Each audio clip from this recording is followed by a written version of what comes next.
I never imagined my life would take such a drastic turn, from blissful happiness to heart wrenching deceit. My name is Tina, and my life revolved around my husband Sam and his sister Kathy.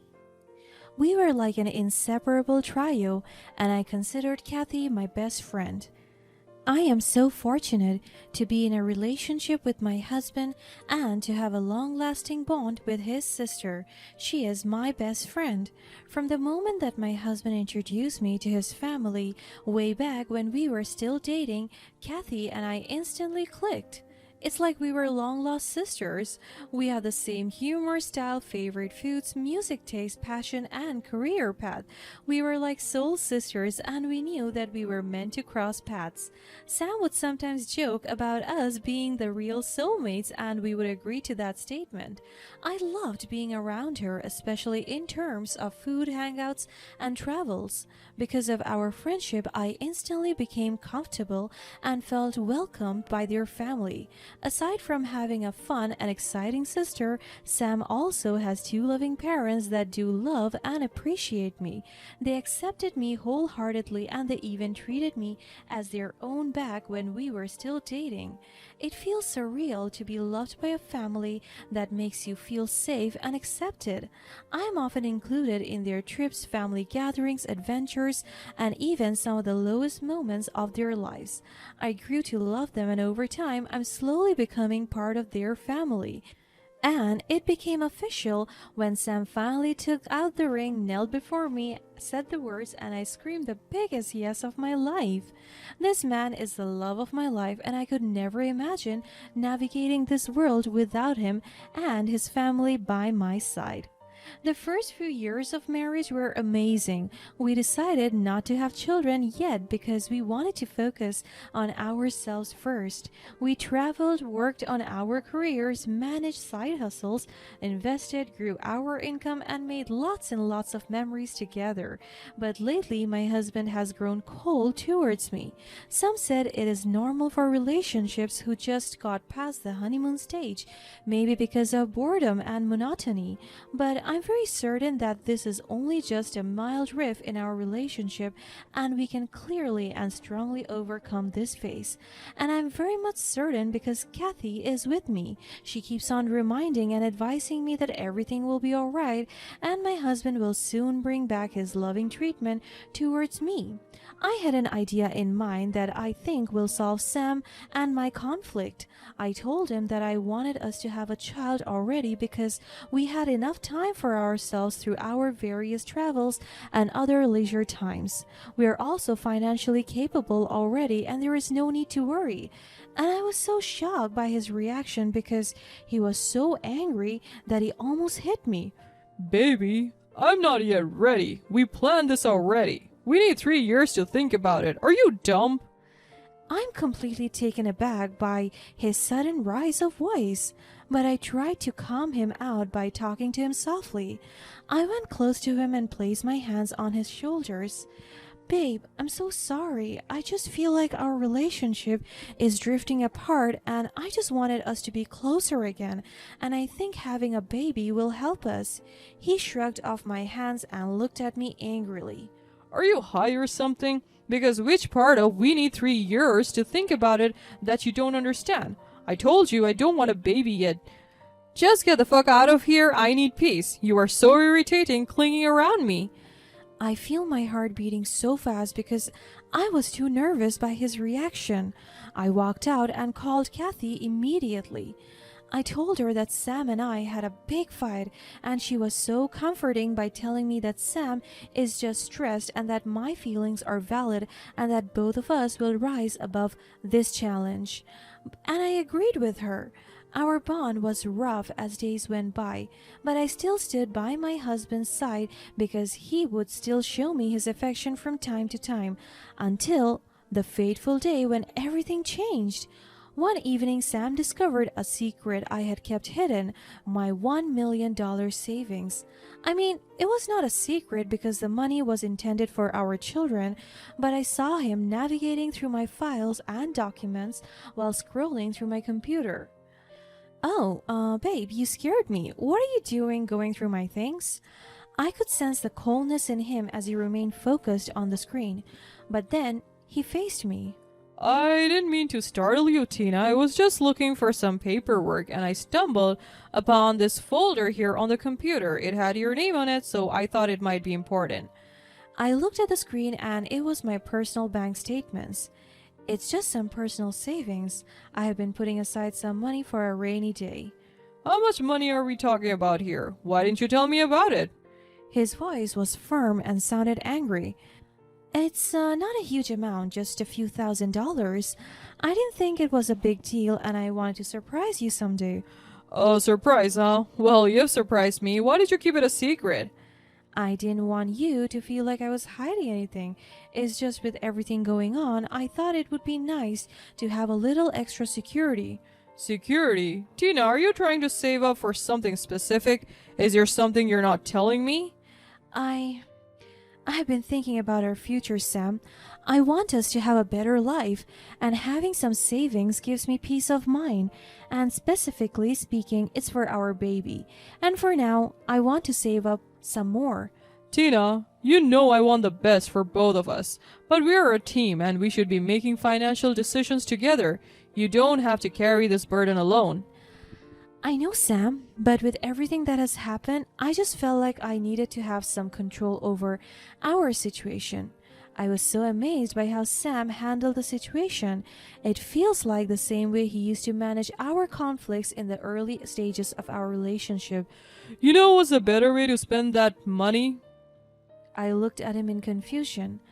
My love, I told you it's for the baby, and we have to save up some more to give them a better few. Can you shut the fuck up for a moment? I flinched at his sudden change of tone. He went mad again. He looked at me with irritation. Do you think I'm fine with what you did? No, I'm just trying to look fine. I could feel my nervousness etching throughout my entire body. I don't understand. Now that you completely hide from me the existence of your savings, I will have full control of it now. I was so shocked by what he said. Listen to me and do as I say. You will give the entire $1 million savings to my sister Kathy. I was confused even more. Why? He banged the table and I flinched again. I thought you were her friend. I thought you were family. How can you not know that she is sick and has cancer? My jaw dropped as I heard what he said. Are you serious? Do I look like lying to you? But Kathy would tell me immediately about the kind of thing, but she never mentioned something like that at all. My heart sank when he disclosed his intention for the money. He claimed Kathy was suffering from cancer and needed financial help for her treatment. It's not important. What's important now is that you will transfer that money to my bank account and I will pay for her medication. Am I clear? I am so skeptical of the way he demanded. It seems like he is in a hurry or something. I can just send it to her account directly. No! He stood up out of frustration. Give me the money now or I will file a divorce. I could feel my body shaking as he threw that threat at me. I nodded in response and transferred the money to his account. After he received it, he quickly went out of our room and drove the car away. I was left there clueless and confused. Of course, I had my doubts. Kathy had confided in me about her health, and she never mentioned anything about cancer. Conflicted and wanting to believe Sam, I approached her cautiously only to be met with her honesty. She was not battling cancer and she was appalled that Sam would use such a lie to manipulate me. Sam, however, was relentless. He threatened me with divorce using emotional blackmail to force me into transferring the entire sum to his account. My world crumbled, torn between loyalty to my friend and the fear of losing my husband. In my desperation to salvage my marriage, I complied with his demand. And that's what happened. I gave him the money and he left me alone. Before the betrayal came to light, there were subtle signs that something was amiss in my marriage. Aside from being cold and unable to control his anger issues, Sam had been growing distant, spending more time away from home under the guise of work related commitments. Initially, I chalked it up to the stress of his job, just like what Kathy said, but little did I know that he was slowly slipping away from me. Unbeknownst to me, Sam had rekindled a connection with an old childhood friend, Lisa, whom he had lost touch with for years. They had started communicating secretly, and their conversations gradually escalated from innocent catch-ups to flirtatious exchanges.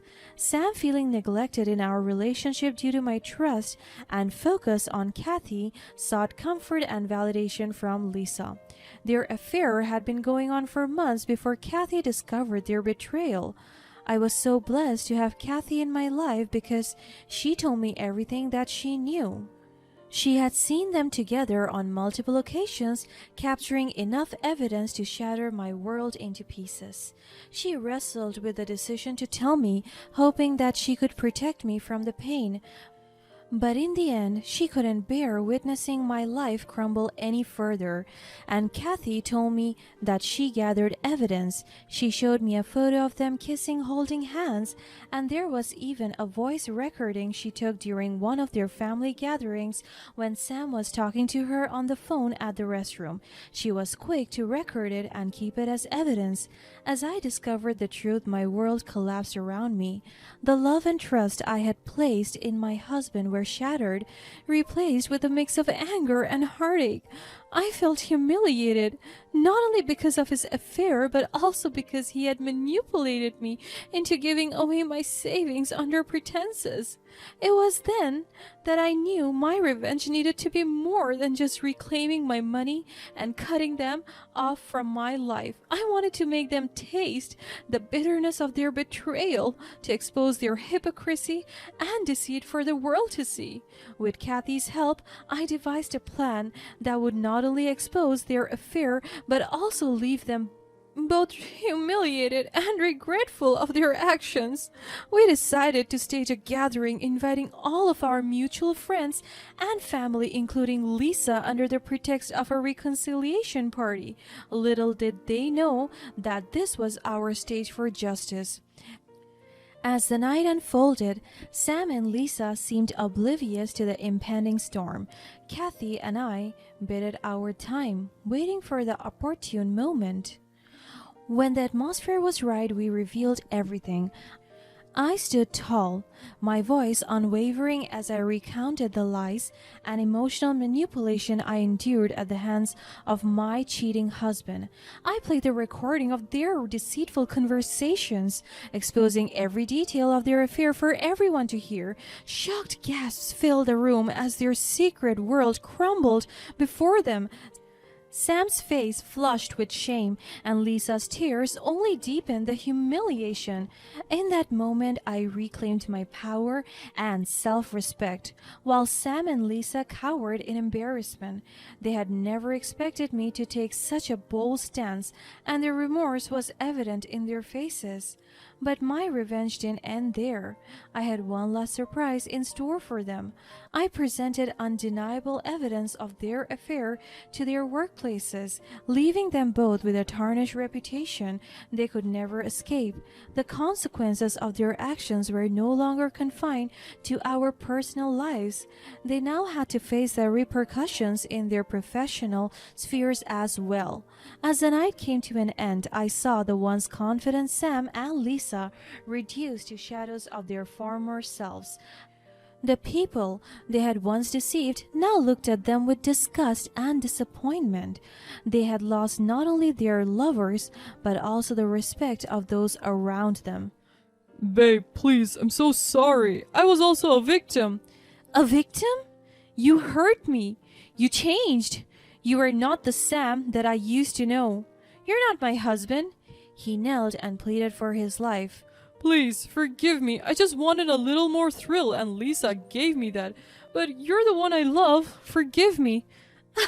You're an asshole. You deserve this humiliation, both of you. I will never regret exposing all your lies and manipulations. Walking away from that gathering, I felt a mix of emotions. The pain of betrayal still lingered, but it was mingled with a sense of triumph and vindication. I had turned the tables on them, transforming my humiliation into a powerful statement of strength. From that day on, I focused on healing and rebuilding my life. The revenge I sought was not one of cruelty or violence, but a testament to the strength of the human spirit. I learned that in the face of adversity, one can rise above the pain and emerge stronger than ever before.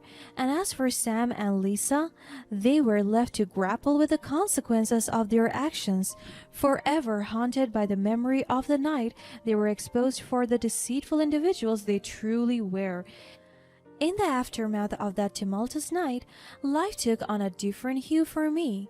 The pain of the betrayal lingered, but with each passing day, I found myself growing stronger and more resilient. The support of my true friends and family proved invaluable, helping me navigate the emotional roller coaster of healing. As I severed all ties with Sam and Lisa, I focused on reclaiming my life and rediscovering my worth. I sought professional counseling to process the trauma of the betrayal and to build my self-esteem. Slowly but surely, I began to see that I was not defined by the actions of others. My value as a person went far beyond the betrayal I had experienced. As the divorce proceedings progressed, I ensured that I protected myself and my assets. My attorney worked diligently to ensure that I received my fair share of marital property, including the hard-earned money that Sam had tried to exploit. With the divorce finalized and my finances secured, I took a bold step to start fresh in a new city. It was an opportunity for a fresh beginning away from the painful reminders of the past. I embraced the change, seeking new experiences and friendships that would help me grow. Over time, the wound left by the betrayal began to heal, but I never forgot the lessons it taught me. I became more discerning in my relationships, guarding my heart with greater caution.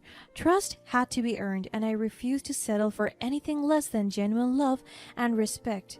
During this period of self-discovery, I found solace in pursuing my passions. I threw myself into my career, excelling in my profession and achieving personal milestones that filled me with pride.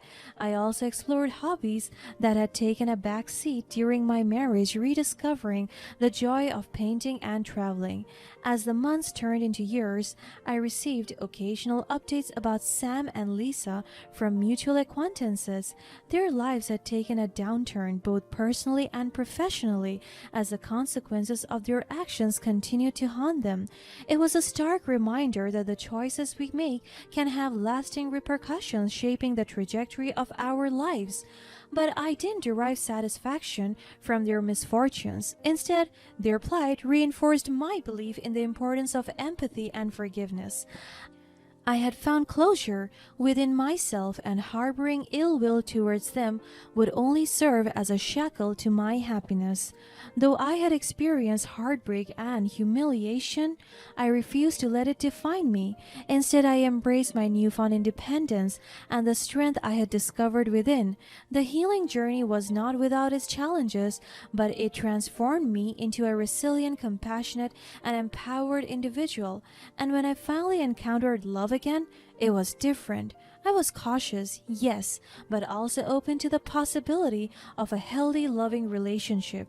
I allowed myself to be vulnerable, knowing that true love required trust and communication. As time passed, I realized that the betrayal had been a catalyst for profound personal growth. It pushed me to confront my fears, embrace my worth, and forge ahead with unwavering determination. Strangely, I was grateful for the pain, for it led me to discover my inner strength and resilience. Looking back now, I see the journey as a testament to the indomitable human spirit. Life will inevitably throw curveballs our way, but it is how we respond to those challenges that define us. The revenge I sought out was not in causing harm to others, But in reclaiming my life and refusing to be a victim of circumstance, I share my story with others who may have faced betrayal, hoping to inspire them to find their path to healing and empowerment. Life is a journey filled with ups and downs, but in the end, we have the power to rise above the ashes and emerge stronger than ever before.